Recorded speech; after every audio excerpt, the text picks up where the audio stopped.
അമ്മ സന്തോഷാണോ? ഇത്ര ദിവസം നിന്നല്ലേ?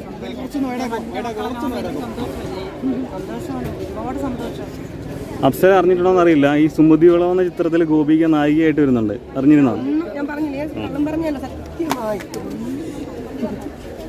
സത്യമായിട്ട് നമുക്ക് ഫോണ് കഴിഞ്ഞിട്ട് നിങ്ങളുടെ എപ്പിസോഡ് കണ്ട ശേഷമേ നമുക്ക് ഫോണ് കൈ തരത്തുള്ളൂ. ഫോണ് കൈ കിട്ടി 3 മാസത്തിന് ശേഷം ഫോൺ ഓപ്പൺ ചെയ്യുമ്പോൾ അറിയാമല്ലോ, ഒരു അരമണിക്കൂർ ഹാങ് ആയിട്ടുണ്ടായിരുന്നു. പിന്നെ ഇത് ആദ്യമായിട്ട് കൈ കിട്ടുമ്പോൾ ഇത് എൻ്റെ നമ്പർ ലോക്ക് വരെ ഞാൻ മറന്നുപോയി. 2-3 പ്രാവശ്യം ട്രൈ ചെയ്തപ്പോഴാണ് അത് ഓപ്പൺ ആയത്. പിന്നെ അങ്ങനത്തെ കുറേ ബുദ്ധിമുട്ടുണ്ട്. അത് എങ്ങനെ മനസ്സിലാവുമെന്ന് അറിയത്തില്ല. അതുകൊണ്ട് ഇതൊന്നും നോക്കാനുള്ള ടൈം കിട്ടില്ല. ആദ്യം ഫോൺ കിട്ടാൻ വീട്ടുകാരെ വിളിക്കുക, വരാൻ പറയാ. പിന്നെ അവരുടെ കുറെ സങ്കടം. നമ്മൾ എത്ര ധൈര്യത്തോടെ ഇരുന്നാലും കുഴപ്പമില്ല. നമ്മൾ സാധ്യതയുള്ള രണ്ടുപേരുടെ പേര് പറയാം. ഞാനായിരുന്നു എന്റെ സാധ്യത. പക്ഷെ ഇല്ല, അപ്പൊ നമ്മൾ സാധ്യതകളോട് പറഞ്ഞിട്ട് കാര്യമില്ല. ഇന്ന് മനസ്സിലായി. ഇഷ്ടമായിരുന്നു. എനിക്കറിയില്ല, നിങ്ങളല്ലേ പറയണ്ടേ. എനിക്ക് അവസരം കിട്ടുമ്പോൾ ഞാനത് മാക്സിമം ഉപയോഗപ്പെടുത്തി. അത് എങ്ങനെ ഉണ്ടായിരുന്നെന്ന് പറയേണ്ടത് നിങ്ങളല്ലേ. ഞാൻ ചെയ്തിട്ട് ഞാൻ തന്നെ നല്ലതെന്ന് ശരിക്കും അപ്സര ജെന്യുവൻ ആയിട്ടുള്ള ഒരു മത്സരാർത്ഥി എന്നാണ് പൊതുവെയുള്ള അഭിപ്രായം. അപ്പം എന്തുകൊണ്ടാണ് നേരത്തെ എവിക്റ്റ് ആയി പോയത് എന്ന് അറിയില്ല കേട്ടോ. ഞാൻ അങ്ങോട്ടല്ലേ ചോദിക്കുന്നത്. നിങ്ങൾ എന്നെ പറയുന്നത് ഞാൻ നല്ല മത്സരാർത്ഥിയായിരുന്നു. എന്തുകൊണ്ടാണ് ഔട്ടായെന്ന് വെച്ചാൽ നിങ്ങളല്ലേ പറഞ്ഞത്. എനിക്കറിയില്ല. കാരണം എനിക്ക് അതിനകത്ത് ചെയ്യേണ്ട കുറച്ച് കാര്യങ്ങൾ ഞാൻ എൻ്റെ മാക്സിമം ചെയ്തു എന്നാണ് ഞാൻ വിശ്വസിക്കണേ. എന്നെക്കൊണ്ട് പറ്റുന്ന രീതിയിൽ മാക്സിമം ട്രൈ ചെയ്തിട്ടുണ്ട്. പിന്നെ എന്താ പറയുക, ഔട്ടായത് എനിക്കറിയില്ല. എന്ത് തന്നെയാലും എനിക്ക് ഔട്ടായതിൽ വിഷമം ഉണ്ടായിരുന്നു, നല്ല വിഷമം ഉണ്ടായിരുന്നു. ഞാൻ അവിടെ തമാശയ്ക്കൊക്കെ എപ്പോഴും പറയുമായിരുന്നു, ഔട്ടാവുകയാണെങ്കിൽ അവിടെ കരഞ്ഞ് മെഴുകിയിട്ടാണ് ഞാൻ പോകുന്നത്. പക്ഷെ എനിക്ക് കരയാൻ തോന്നിയില്ല സത്യം പറഞ്ഞാൽ.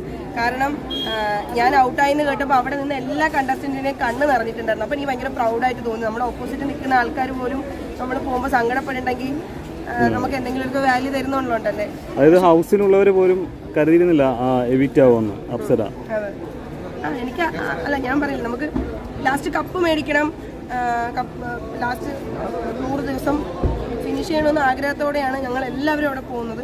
ഞാൻ എൻ്റെ മാക്സിമം ട്രൈ ചെയ്തു എന്നാണ് ഞാൻ വിശ്വസിക്കുന്നത്. അപ്പോൾ എനിക്കറിയില്ല, പക്ഷേ കംപ്ലീറ്റ് ചെയ്യാൻ പറ്റാത്തതിൽ നിങ്ങൾക്കറിയാം വോട്ടിൻ്റെ കാര്യങ്ങളൊക്കെ ഉണ്ട്. അപ്പം സാധാരണ എന്തായാലും എനിക്ക് ഒരു ഉറപ്പുണ്ട്. ഇപ്പം നിങ്ങൾ വന്നതിന് അടിസ്ഥാനത്തിലും ഇപ്പം നമ്മൾ വരുന്ന വഴിയിലായാലും ആൾക്കാർ പറയുന്നതിനനുസരിച്ചൊക്കെ എനിക്ക് മനസ്സിലായത് എന്തായാലും സാധാരണക്കാരുടെ മനസ്സിലല്ലെങ്കിൽ ഇത് ജെന്യുവനായിട്ട് കണ്ട ആസ്വദിച്ച പ്രേക്ഷകരുടെ മനസ്സിൽ ഞാൻ എന്നും ഉണ്ടാവുന്നൊരു വിശ്വാസമുണ്ട്.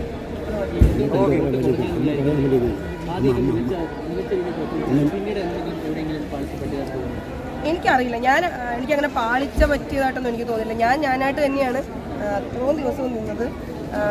അങ്ങനെ തന്നെ നിന്നു മാക്സിമം. അല്ലാണ്ട് എനിക്ക് വേറെ ഒന്നും അറിയത്തില്ല. ആദ്യം എനിക്ക് അവസരങ്ങൾ കിട്ടിയപ്പോൾ ക്യാപ്റ്റൻസി ആയിരുന്നു ഏറ്റവും ബെസ്റ്റായിട്ട് എല്ലാവരും പറഞ്ഞത്. എനിക്ക് ഇൻഡിവിജ്വലായിട്ട് പെർഫോം ചെയ്യാൻ പറ്റിയത് അപ്പോഴാണ്. അപ്പോൾ ഞാൻ എൻ്റെ ഏറ്റവും ബെസ്റ്റ് കൊടുത്തു. പിന്നെ ഗ്രൂപ്പായിട്ടാണ് നമ്മൾ പ്ലേ ചെയ്യണം. അപ്പം ഞാൻ മാത്രമല്ലല്ലോ തീരുമാനിക്കുന്നത്. നമ്മുടെ ഗ്രൂപ്പിൽ നിൽക്കുന്ന ആൾക്കാരുടെയും കൂടെ അഭിപ്രായങ്ങൾ വരും, താല്പര്യങ്ങൾ വരും. അപ്പോൾ ഞാൻ ഈ 75 ദിവസം വരെ ഞാൻ പറഞ്ഞില്ല, എനിക്ക് കിട്ടിയ അവസരങ്ങൾ എൻ്റെ മാക്സിമം ഞാൻ ഉപയോഗപ്പെടുത്താൻ ശ്രമിച്ചെന്നാണ് പറയുന്നത്. കപ്പ് കിട്ടിയതിലുപരി ഞാൻ പറഞ്ഞില്ല, എനിക്ക് ഒരുപാട് ആഗ്രഹങ്ങളുണ്ടായിരുന്നു ആ പ്ലാറ്റ്ഫോമിലേക്ക് കയറുമ്പോൾ. എൻ്റെ കുറേ പ്രശ്നങ്ങൾ ഞാൻ എന്താണെന്ന് എനിക്ക് പ്രൂവ് ചെയ്യണം. നിങ്ങൾക്ക് മീഡിയാസിനാണ് ഏറ്റവും കൂടുതൽ അറിയുന്നത്. ഏറ്റവും കൂടുതൽ ബുള്ളിങ്സും കാര്യങ്ങളൊക്കെ കിട്ടിയ ഒരാളാണ് ഞാൻ, സൈബർ ബുള്ളിങ് കിട്ടിയ ഒരാളാണ് ഞാൻ. പക്ഷെ ഞാൻ എന്താണെന്ന് ഞാൻ ഓരോ ഇൻ്റർവ്യൂസിലും വന്നിട്ട് ഞാൻ ഇങ്ങനത്തെ ആളാണ്, ഞാൻ കുറേ കാര്യങ്ങൾ ഫേസ് ചെയ്തിട്ടുള്ളതാണ്, ഞാൻ കുറേ സബ്സ്ക്രൈബ് ചെയ്തിട്ടുള്ളതാണെന്ന് എനിക്ക് വാക്കുകളിലൂടെ പറയാൻ പറ്റിയിട്ടുണ്ടായിരുന്നുള്ളൂ. എനിക്കൊരു പരിധി വരെ എനിക്കിപ്പോൾ അവിടെ പോയപ്പോൾ ഞാൻ എങ്ങനെയാണ് അത് അതിജീവിച്ചെന്ന് എനിക്ക് പ്രൂവ് ചെയ്യാൻ പറ്റി. ഞാൻ അങ്ങനെ ഒരു പ്ലാറ്റ്ഫോമായിട്ട് ആദ്യം അതിനെ കണ്ടത്. ഇപ്പോൾ ലാസ്റ്റ് ഇറങ്ങിയ സമയത്തും എനിക്ക് കുറേ കാര്യങ്ങൾ എക്സ്പീരിയൻസ് ചെയ്യാൻ പറ്റി, കുറേ കാര്യങ്ങൾ പെർഫോം ചെയ്യാൻ പറ്റി. ഞാൻ ഒരു ആക്ട്രസ് അല്ലേ, ഞാൻ ഒരു കലാകാരിയല്ല. അപ്പം അതല്ലേ ഏറ്റവും വലുത്. കിട്ടിയ പ്ലാറ്റ്ഫോം എന്നെക്കൊണ്ട് പറ്റാവുന്ന പോലെ ഞാൻ ഉപയോഗപ്പെടുത്തി. എനിക്ക് അത്രയേ ഉള്ളൂ. ബാക്കിയൊക്കെ ആൾക്കാരുടെ കയ്യിലാണ്. പിന്നെ വോട്ടിങ്ങും കാര്യങ്ങളുടെ മാനദണ്ഡമൊന്നും എനിക്ക് അറിയത്തില്ല. എന്തായാലും 77 ദിവസം ഞാൻ അവിടെ നിന്നു. 77 ദിവസം എനിക്ക് വോട്ട് ചെയ്ത എല്ലാ ആൾക്കാരും ജെന്യുവനായിട്ട് എന്നെ ഇഷ്ടപ്പെട്ട് വോട്ട് ചെയ്തതെന്ന് എനിക്ക് മനസ്സിലായി. ആ ആൾക്കാരുടെ സ്നേഹം എന്നും ഉണ്ടാകുമെന്ന് വിശ്വാസമുണ്ട്. എനിക്കറിയാം, അതാ അറിയും. ഞാനും കൺഫ്യൂഷനാണ് എന്താ പറ്റിയതല്ല. കാരണം നിങ്ങളും പറയുന്നു ഞാൻ ബെസ്റ്റ് ആണെന്ന്, ഓഡിയൻസും പറയുന്നു ബെസ്റ്റ് ആണെന്ന്, കണ്ടസ്റ്റന്റും പറയുന്നു ബെസ്റ്റ് ആണെന്ന്. പിന്നെ ഞാൻ നിങ്ങളോട് ചോദിക്കുന്നത് എന്തോ വെച്ച് എനിക്കറിയില്ല. നിങ്ങളല്ലേ എന്നെ സപ്പോർട്ട് ചെയ്യണ്ടേ. നിങ്ങളെ ചോദിച്ചാൽ ഞാൻ എന്താ മറുപടി പറയും എനിക്കറിയില്ല. അപ്പൊ നിങ്ങൾ തന്നെ ചർച്ച ചെയ്യും എന്തുകൊണ്ട് അപ്സര പുറത്തായി.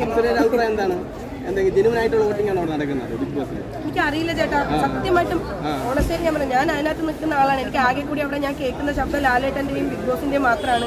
വേറെ ആരും വെച്ച് ഒരു കോണ്ടാക്റ്റും ഇല്ല. അപ്പം ഞാൻ വിചാരിച്ചു ഇനിയിപ്പോൾ ഞാൻ നല്ല മത്സരാർത്ഥി അല്ലാത്തത് കൊണ്ടാണ് ഞാൻ പുറത്ത് വന്നതെന്ന്. പക്ഷെ നിങ്ങളും പറയുന്നു ഓഡിയൻസും പറയുന്നു, വീട്ടുകാരും പറയുന്നു, എല്ലാവരും പറയുന്നു നല്ല മത്സരാർത്ഥിയാണ്. എന്തുകൊണ്ട് അപ്സര പുറത്തു പോയത്? അപ്പൊ നിങ്ങളാണ് അത് ചോദിക്കേണ്ടത്, എന്തുകൊണ്ട് അപ്സര പുറത്തു പോയത്? ഞാൻ പറയാം അതിനെക്കുറിച്ച്. എനിക്ക് ഒരു നെഗറ്റീവ് ഇല്ല, ഞാൻ ഭയങ്കര ഹാപ്പിയാണ്.